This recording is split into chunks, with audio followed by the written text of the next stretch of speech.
بسم اللہ الرحمن الرحیم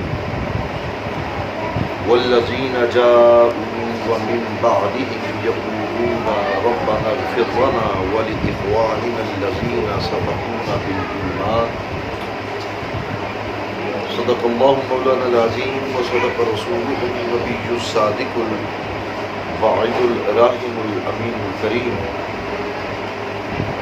ان رحمت اللہ قریب من المحسنین وما ارسلناک الا رحمۃ للعالمین ثم قال تبارک وتعالی جل مجدہ فی شان حبیبہ مخبرا وعامرا ان اللہ وملائکتہ یصلون علی النبی یا ایھا الذین آمنوا صلوا علیہ وسلموا تسلیما درود پاک بواجب اللہم صلی علی سیدنا و مولانا محمد وعلی آل سیدنا و مولانا محمد واصحاب سیدنا و مولانا محمد وبارک وسلم علیہ الصلاۃ والسلام علیک یا رسول اللہ وعلی آلک واصحابک یا حبیب اللہ۔ دوستان گرامی، آج کی یہ جو تقریب سعید ہے یہ ایصال ثواب سے متعلق ہے، اور یہ جو ہمارا دین متین ہے جو حضور نبی رحمت علیہ السلام کے ذریعہ سے اللہ رب العزت نے ہم تک پہنچایا، اس میں دنیاوی بھی اور اخروی بھی یہ دونوں قسم کی سعادتیں ہمہ وقت انسان کے لیے موجود رہتی ہیں، اور ان سعادتوں میں نیکی وہ بنیادی تصور ہے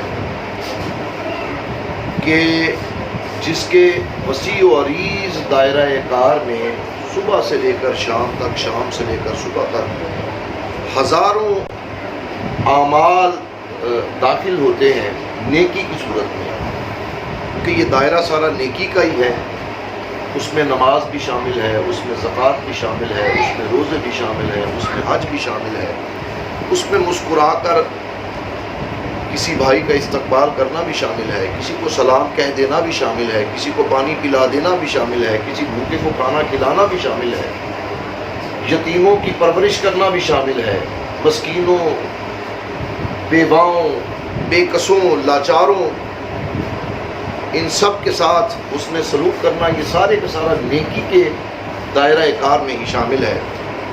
اور اللہ رب العزت نے حضرت انسان کے انہی اعمال پر اس کی آخرت کا دار و مدار رکھا ہے۔ یہ اعمال جس طرح کرنے والے کے کام آتے ہیں، اسی طرح یہ اعمال دوسروں کی بخشش اور مغفرت کا باعث بھی بنتے ہیں، سبب بھی بنتے ہیں، اور یہی وجہ ہے کہ اسلامی تعلیمات جو ہیں ان میں جمہور جو ہے وہ اس بات پر اتفاق رکھتا ہے کہ ایصال ثواب کی جو اصطلاح ہے وہ اسی ایک بنیادی عقیدے کی وجہ سے ہر دور میں معروف رہی، یعنی کہ اگر کوئی بندہ نیکی جو بھی کرے ہو، چاہے وہ کسی بھی صورت میں کیوں نہ ہو، وہ فائدہ صرف اس کو ہی نہیں دیتی، بلکہ اگر وہ نیت کر لے تو اس کا فائدہ اس کے ساتھ زندہ رہنے والوں کو بھی ہو سکتا ہے، اور جو دنیا سے چلے گئے ان کو بھی ہو سکتا ہے۔ اب ذرا علامہ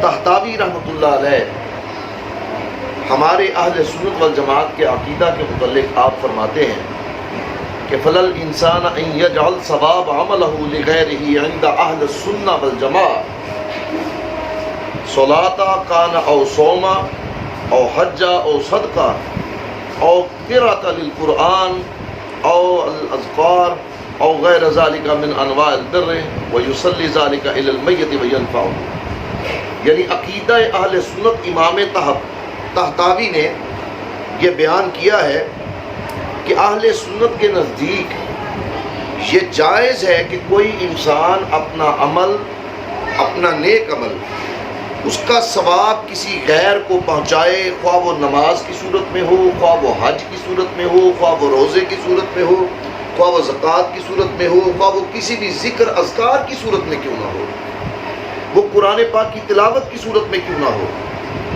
اور ان اعمال کا ثواب میت کو پہنچتا ہے اور اسے فائدہ بھی دیتا ہے۔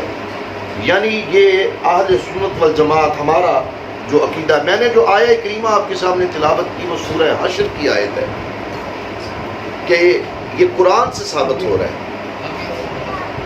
یہ جو ایصال ثواب ہے جس کے لیے آج ہم یہاں پر اکٹھے ہوئے ہیں، کہ لوگ کہتے ہیں والذین جاء من بعدہم، سورہ حشر میں اللہ پاک ارشاد فرماتا ہے کہ وہ لوگ کہ جو بعد میں آئے، وَمِن بعدہم، جو بعد میں، وَيَقُولُونَ، اور وہ کہتے ہیں ربنا اغفر لنا، اے اللہ ہماری توبہ قبول فرما، ہماری مغفرت فرما، وَلِإِخْوَانِنَا الَّذِينَ سَبَقُونَا بِالْإِيمَانِ، نہ صرف ہماری توبہ قبول فرما بلکہ جو ہم سے پہلے گزر چکے ہیں یا اللہ پاک ان کی بھی توبہ قبول فرما، ان کا بھی جو ایمان لا چکے ہیں، جو ہمارے بھائی ایمان والے اس دنیا سے جا چکے ہیں، یا اللہ ان کی بھی مغفرت فرما، ان کی بھی بخشش فرما، ان پر بھی اپنی رحمت نازل فرما۔ اب یہ بتائیے کہ اگر میت کو ثواب نہ پہنچنا ہوتا تو اللہ پاک قرآن میں یہ آیت کیوں نازل فرماتے کہ بندہ اللہ کو سارے معاملات اللہ سے پوشیدہ تو کچھ نہیں ہے، اپنی ساری عرضیں، اپنے سارے معاملات انسان اللہ کی بارگاہ میں پیش کرتا ہے، اور ہمیں جو زندگی کا رستہ دکھایا ہے وہ کس نے دکھایا ہے؟ اللہ نے اپنے رسولوں کے ذریعے ہمارے عقائد کی اصلاح کی، اور ہمارے حصے میں وہ رسول آئے کہ جو رسولوں کے بھی امام ہیں، سید الانبیاء ہیں، سید الاتقیاء ہیں، جو خدا کے حبیب ہیں، کہ خدا کی رضا چاہتے ہیں دو عالم، خدا چاہتا ہے رضائے محمد صلی اللہ علیہ وآلہ وسلم۔ کہ کسی پنجابی شاعر نے کیا خوب لکھا کہ خدا دے پکڑے چھڑائے محمد صلی اللہ علیہ وآلہ وسلم، تے محمد دا پکڑا چھڑا کو نہیں سکتا۔ والذین جاء بالصدق وصدق به اولئک هم المتقون، اللہ بھی کہتا ہے کہ وہ جو حق لے کر آیا اور جس نے اس کی تصدیق کی، یہ سارے متقی، یعنی سب سے پہلے وہ گروہ کہ جو میرے آقا علیہ السلام پر ایمان لے کر آئے، وہ صحابہ کا گروہ تھا، جن کی تربیت آقا علیہ السلام نے خود فرمائی، جن کی ایک زندگی کے ایک ایک لمحے کو خود سرکار علیہ السلام نے احکامات الہیہ سے خود سنوارا، خود اصلاح فرمائی۔ لیکن جس دور میں ہم بیٹھے ہیں وہ صحابہ تھے جنہوں نے اپنی آنکھوں سے سرکار علیہ السلام کی زیارت کی، دلوں میں سرکار کی محبت کا سیلاب تھا، سرکار نے کہا کہ دن ہے تو کہا دن ہے، کہا رات ہے تو رات ہے۔ لیکن یہ جو آج کے دور میں ہم بیٹھے ہیں، معاملہ ہمارا بھی کچھ کم نہیں رکھا سرکار نے، ہمیں ایمان بالغیب والے لوگ، الذین یؤمنون بالغیب ویقیمون الصلاۃ ومما رزقناہم ينفقون، کہ وہ جو غیب پر ایمان لاتے ہیں۔ ایک ہے ایمان بالغیب، ایمان بالغیب یعنی ہم نے نہ تابعیوں کو دیکھا، نہ صحابہ کو دیکھا، نہ تبع تابعین کو، نہ تابعیوں کو، نہ صحابہ کو، نہ سرکار کو، خدا کو تو ماں سوا سرکار کے کسی نے دیکھا ہی نہیں ہے۔ ہمیں پتہ چلا کہ اللہ ایک ہے، کس نے کہا؟ سرکار نے کہا۔ سرکار سے کس نے سنا؟ صحابہ نے۔ صحابہ سے کس نے سنا؟ تابع نے۔ تابع سے تبع تابعین نے، تبع تابعین سے صالحین نے، اور ہم نے سن کر اس پر ایمان لائے۔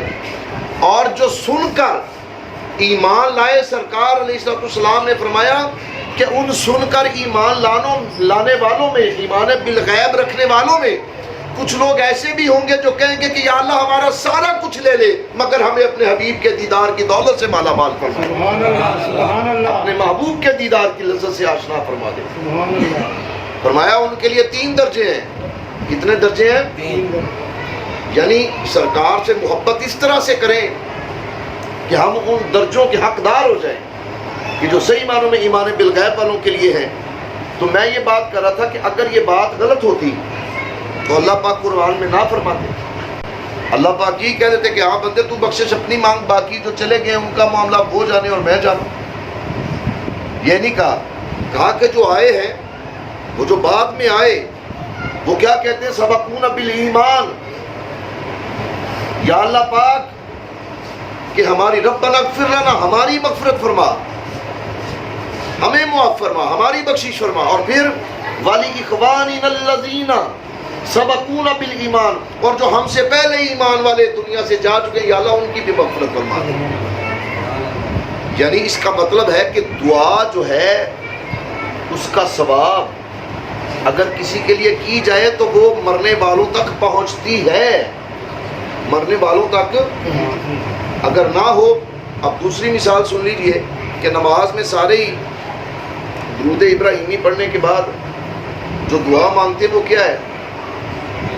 ربی جعلنی مقیم الصلاۃ، یا اللہ مجھے نماز پر قائم رکھ، ومن ذریتی، اور میری اولاد کو بھی، ربنا اغفر لی والی والدیہ، یا اللہ میری بھی بخشش فرما، میرے والدین کی بھی بخشش فرما، وللمؤمنین یوم یقوم الحساب. ابھی جو ماں کے پیٹوں میں بھی نہیں پہنچے تم ان کی بھی بخشش کی دعا مانگ رہے ہو کہ قیامت تک جو آنے والے مومنین ہیں، یا اللہ پاک ان تمام کی مغفرت فرما دے. اگر یہ دعا ان کو فائدہ نہیں دیتی تو پھر دعا مانگنے کا فائدہ ہی کوئی نہیں ہے. دو. اب تیسری بات یہ ہے کہ جو آپ جنازے کی دعا پڑھتے ہیں وہ سب سے بہترین ثبوت ہے. لوگ ہم سے پوچھتے ہیں نا یہ 10واں کیا ہے، یہ 40واں کیا ہے، یہ کل خوانی کیا ہے، یہ اصال ثواب کیا ہے، ثواب کہاں پر لکھا ہے؟ بھئی ثواب پہنچتا ہوں تو ہم پاگل ہیں جو کریں گے؟ ہمارے آئمہ کا، ہمارے بزرگوں کا یہ مذہب ہے، بلکہ دنیا میں جتنے مسلمان ہیں ان میں جمہور کا یہ مذہب ہے، 80% سے زائد کا یہ مذہب ہے کہ نیک عمل چاہے وہ زندہ کے لیے کیا جائے یا مردہ کے لیے کیا جائے، اللہ پاک اپنے اس نیک عمل کی صورت، اس ذکر و اذکار کی برکت کی وجہ سے اللہ پاک اس زندہ کو بھی فائدہ دیتا ہے اور میت کو بھی فائدہ دیتا ہے. یعنی مرنے والا جب قبر میں اترتا ہے تو اس کا بیٹا جب ہاتھ اٹھا کے اس کے لیے دعا کرتا ہے نا تو یکدم اس کا درجہ بلند ہو جاتا ہے. وہ حیران ہوتا ہے کہ یہ اچانک سے میرے اوپر رحمت کہاں سے آ گئی. اس کو بتایا جاتا ہے کہ تیرے بیٹے نے تیری قبر کے سرانے کھڑے ہو کر تیری مغفرت کی دعا کی ہے. سبحان اللہ، سبحان اللہ. یعنی یہ بھی انسان کے لیے بڑی بات ہے کہ کوئی بندہ اپنے پیچھے نیک اولاد چھوڑ جائے جو جب ماں باپ چلے جائیں تو وہ کم از کم پڑھ کے ان کے ایصال ثواب کے لیے کوئی بخشش کی دعا تو مانگ سکے. اب جو آپ دعائے جنازہ پڑھتے ہیں وہ کیا ہے؟ اللہم اغفر لی حیینا و میتینا و شاہدینا و غائبینا و صغیرینا و کبیرینا. یعنی کوئی صنف نہیں چھوڑی. حالانکہ بچہ مرد جو ہے صنف جو ہے، صنف بچپن میں بدلتی تو نہیں ہے، بچی بچی رہتی ہے، بچہ بچہ رہتا ہے. من ذکرنا و انثیٰ نہ کہہ کے بات ختم کر دی جاتی کہ سارے مردوں کو بخش دے چاہے وہ چھوٹے ہیں یا بڑے ہیں، ساری عورتوں کو بخش دے چاہے وہ چھوٹی ہیں یا بڑی ہیں. یہ نہیں کہا اللہم اغفر لی حیینا، جو زندہ ہیں یہاں پر موجود ان کو بخش، و میتینا، یہ میت اور جتنے مر چکے ہیں دنیا میں جا چکے ان سب کو بخش، و شاہدینا، اور جتنے یہاں پر اس وقت موجود ہیں، و غائبینا، اور جو نہیں آ سکے ان کو بھی بخش، و صغیرینا، جو چھوٹے ہیں ان کو بھی بخش، و کبیرینا، جو بڑے ہیں ان کو بھی بخش. پھر فرمایا و ذکرینا و انثیٰ، سارے مردوں کو بخش دے، ساری عورتوں کو بخش دے. لیکن اس طرح بات نہیں بنتی. اس میں یہ بھی بتایا گیا کہ کون سے مردوں کو بخش دے اور کون سی عورتوں کو بخش دے. سبحان اللہ، سبحان اللہ. اگر یہ کہا جاتا کہ اللہم اغفر لی حیی و میتی و شاہدی و غائبی و صغیری و کبیری و ذکری و انسی، نہیں، حیی نا، میتی نا، شاہدی نا، غائبی نا، صغیری نا، کبیری نا، و ذکری نا و انسا نا. یہ جو نا ہے یہ کیا ہے؟ یا اللہ سارے زندوں کو بخش دے. نا جن کے گلے میں نسبت مصطفیٰ کا پٹا ہے ان سارے زندوں کو بخش دے، سبحان اللہ سبحان اللہ ان سارے مردوں کو بخش دے کہ جو محمد مصطفیٰ کی محبت کرنے والے ہیں۔ جتنے حاضر یہاں پر موجود ہیں، کئی حاضر ایسے بھی ہوتے ہیں نا کہ ظاہری طور پر تو کلمہ پڑھ لیا لیکن قلبی طور پر ان کا ذات مصطفیٰ صلی اللہ علیہ وسلم کے ساتھ وہ تعلق استوار نہیں ہوتا۔ جیسے قرآن کریم نے فرمایا بھی ہے کہ یضل بہ کثیرا ویہدی بہ کثیرا، بعض ایسے ہوں گے، قرآن تو وہی ہے، بعض ایسے ہوں گے جو گمراہ ہو جائیں گے اس قرآن کو پڑھ کے، اور بعض ایسے ہوں گے جو اس کو پڑھ کے فلاح پا جائیں گے۔ یہاں پر بات طریقے کی ہے، جو عشق مصطفیٰ رکھ کے قرآن پڑھے گا اللہ اس کو ہدایت عطا فرما دے گا، اور جو عشق مصطفیٰ کے بغیر قرآن پڑھے گا وہ گمراہ ہو جائے گا۔ اور یہاں پر بھی وہی بات ہے کہ یا اللہ جو سینے میں عشق مصطفیٰ رکھ کے آئے ہیں، جو محبت رسول کے تابع ہو کر آئے ہیں، ان سب کو بخش دے، چاہے وہ چھوٹے ہیں یا بڑے ہیں، وہ عورتیں ہیں یا مرد ہیں، وہ حاضر ہیں یا غائب ہیں، وہ زندہ ہے یا مردہ ہیں، یا اللہ ان سب کو بخش دے۔ تو یہ سب سے بڑا ثبوت ہے ایصال ثواب کا جو انسان دعا کرتا ہے۔ آج کی یہ جو تقریب ہے یہ 10ویں کی تقریب ہے۔ ہماری ایک مرحومہ مغفورہ بہن ڈاکٹر محمد اشفاق صاحب اور محمد اشتیاق صاحب کی والدہ مرحومہ مغفورہ اور ڈاکٹر محمد اسحاق مرحومہ مغفور کی اہلیہ، اللہ ان کو جنت الفردوس میں اعلیٰ عرفہ مقام عطا فرمائے۔ وہ دست بیت بھی تھیں، بڑی فقیرانہ طبع تھی ان کی، محبت کرنے والی خاتون تھی، شیوخ کا ادب کرنے والی خاتون تھی، اپنے پیر خانے سے محبت کرنے والی خاتون تھی، اور بالخصوص سرکار دو عالم علیہ السلام سے محبت رکھنے والی خاتون تھی، اہل بیت اطہار سے محبت رکھتی تھی، امہات المومنین سے محبت رکھتی تھی، اصحابہ کبار سے محبت رکھتی تھی، سرکار کے غلاموں سے یعنی اولیاء کاملین سے محبت کرتی تھی۔ تو یہ سندیں کافی ہیں۔ اب اس کے حوالے میں ایک اور چیز پیش کر کے اپنی گفتگو کو ختم کرتا ہوں۔ مولانا اشرف علی تھانوی صاحب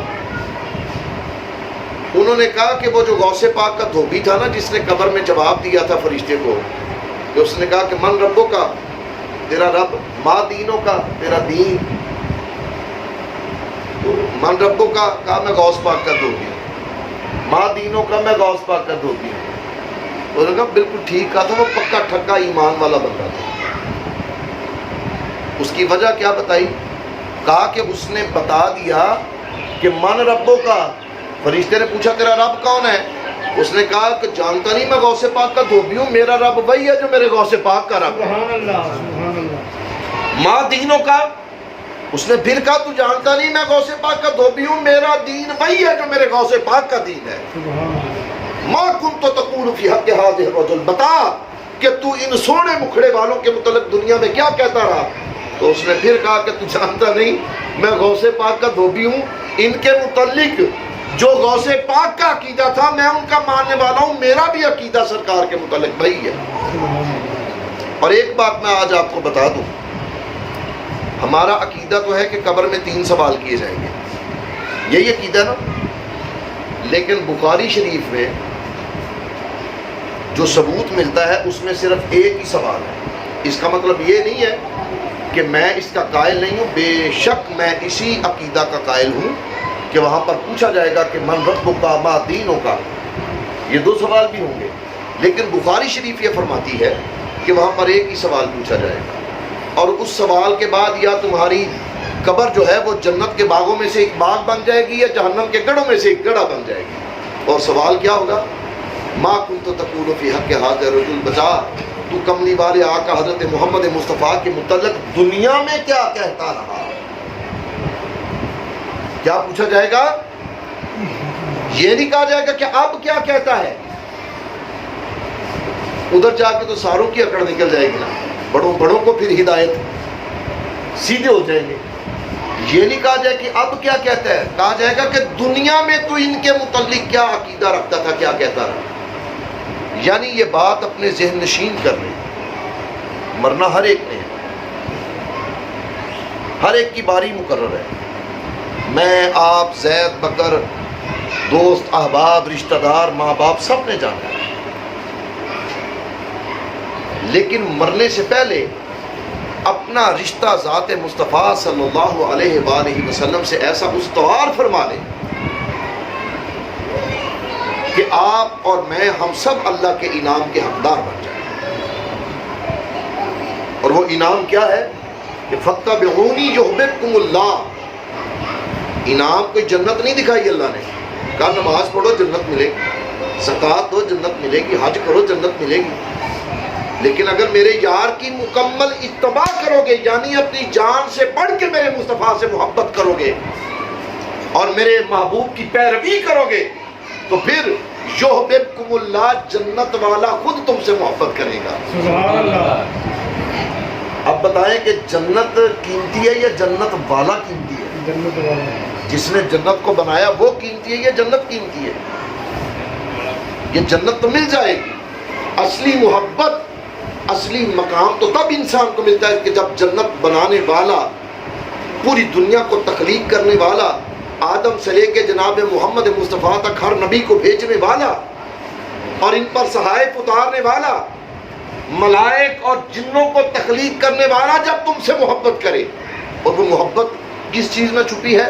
فَاتَّبِعُونِی، وہ سرکار کی اتباع میں، وہ سرکار کی اطاعت میں ہے، اتباع میں ہے، سرکار کے ساتھ اپنی جانوں سے زیادہ محبت کرنے میں ہے، سرکار کی شریعت مطہرہ کی پابندی کرنے میں ہے۔ تو دوستان گرامی، نماز پڑھیں فرض ہے، صاحب نصاب پر زکوٰۃ اور صاحب حیثیت پر حج، رمضان کے روزے سب پر فرض ہے، چاہے وہ کوئی امیر ہے یا غریب۔ جو بالغ ہے اس میں سے جو مسافر ہیں، مریض ہیں، یا جو عورتیں ہیں مخصوص ایام والی، ان کو چھوڑ کے، لیکن ان کو بھی کہا گیا کہ بعد میں پورے کرو، بعد میں پورے کرو۔ لیکن کچھ چیزیں ایسی ہیں جن پر ہم توجہ نہیں دیتے، جیسے اپنے ماں باپ کا ادب، اپنے عزیز و اقارب سے حسن سلوک، اپنے ہمسایوں سے حسن سلوک، اپنے دوستوں سے حسن سلوک، مسلمان بہن بھائیوں سے حسن سلوک۔ معاشرتی زندگی میں ہمارا کردار وہ نہیں ہے جو ہونا چاہیے۔ یعنی مسلمانوں کا تو عالم یہ تھا کہ جس راستے سے گزر جاتے تھے وہاں پر پتھر تو پتھر، کوئی کانٹا بھی نہیں چھوڑتے تھے کہ اس کو اٹھا کر سائیڈ پہ نہ رکھ دے کہ اس سے کسی دوسرے کو تکلیف نہ پہنچ جائے۔ اور ہم کیسے مسلمان ہیں؟ اللہ پاک مجھے بھی اور آپ کو بھی آقا علیہ الصلوۃ والسلام کے اسوہ حسنہ پر عمل کرنے کی توفیق عطا فرمائے، اور حقوق اللہ کے ساتھ ساتھ ہمیں حقوق العباد جو ہیں، وہ جو بندوں کے حقوق ہیں، یاد رکھیے گا حقوق اللہ، اللہ بے نیاز ہے، وہ معاف کرنے والا ہے۔ ایک آنسو آ گیا آنکھ میں تو اللہ نے اس کے صدقے معاف کر دینا ہے، لیکن حقوق العباد وہ چیز ہے کہ جب تک جس بندے کا حق مارا ہے اس کو وہ معاف نہیں کرے گا، تب تک نہ خدا معاف کرے گا نہ مصطفیٰ معاف کرے گا۔ اللہ رب العزت مجھے بھی اور آپ کو بھی اس پر عمل کرنے کی توفیق عطا فرمائے۔ وآخر دعوانا الحمد للہ رب العالمین۔